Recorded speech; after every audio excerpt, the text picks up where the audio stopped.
Hi everyone, my name is Chris Hager, the producer for Tera. And I am Stefan Ramirez, the associate producer. Welcome to a recap of our 2011 E3 demo that we presented to media behind closed doors. Tera is the first true action MMO, providing all the depth of an MMO with the gratification of an action game. What this means is players need to actively aim and dodge in order to deal with the many enemies they face. We gave the press a hands-on look at the combat and fought one of the fiercest big-ass monsters, or BAMs, to date, but we also talked about a never-before-seen, groundbreaking feature of Tera, the political system. Tera's political system brings a whole new depth to player engagement. Player engagement is more than guilds, chatting, group play, and other social features that MMOs have. When we say the political system brings a whole new depth to player engagement, we're talking about players influencing the world around them. That's right, that means getting votes, buying votes, smearing your opponents, taking out your competition, raising taxes, making tons of cash money, controlling your province, putting players in prison, running your own events, managing your own towns, and just doing whatever you want. We'll cover the political system in two sections and tell you about a player's rise to power and a player's reign of power. There are two ways to gain political office, and we covered this through the story of Landon, a player that uses charisma, charm, and popularity to gain office. And Xavier, the cooler of the two, who uses battlegrounds to become the best and take a province by brute force.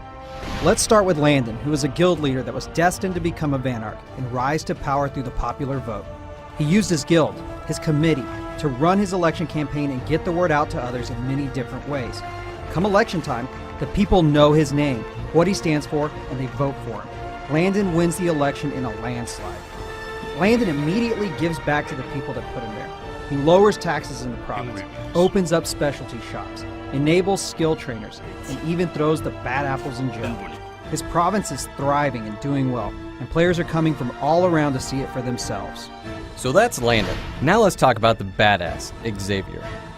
Xavier prefers brutality, so he figures that his best shot at becoming a Vanarch is dominating in battlegrounds and PvP. He gathers his elite crew and starts training, fighting, owning, and dominating his opponents during the election process. This works and Xavier becomes the Vanarch of Ostrogoth. Immediately, Xavier raises taxes in all of his towns, enables open world PK within his province, and trots around on his pimped out Vanarch mount. Xavier also rules with an iron fist, imprisoning anyone who gets in his way, all the while making tons of money from shops, skill trainers, and events. This is a problem because just like in real politics, in order for Xavier to stay in office and keep doing his thing, he'll need the support of his people. Once you become a Vanarch, you won't just have free reign on your power. You'll need policy points to make and keep changes to your province. You can earn policy points either by receiving recommendations from your supporters or by completing very difficult Vanarch quests, which brings us to the adventure. Xavier is having a bit of trouble garnering recommendations for the people in his province. So, in order for him to maintain his privileges, he's decided to undergo a Vanarch quest to get policy points. But this is no ordinary quest. Xavier will need to face Sabernac, a mighty dragon that's been terrorizing the provinces. Xavier recruits Landon as a healer because, well, he knows Landon is pretty good, and it's a win-win. They'll both get a ton of policy points. Luckily for Xavier, Tera is all action and no faction, and players decide who the heroes and villains are. For today's adventure, Landon and Xavier have recruited 3 members from their guild to join them. Now we're going to show you highlights from the fight.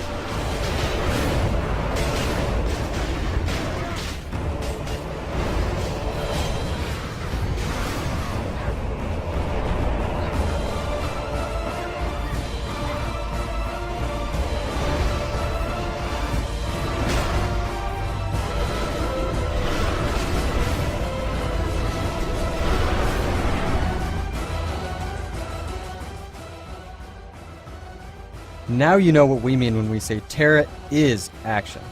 It's all about timing, placement, movement, and coordination.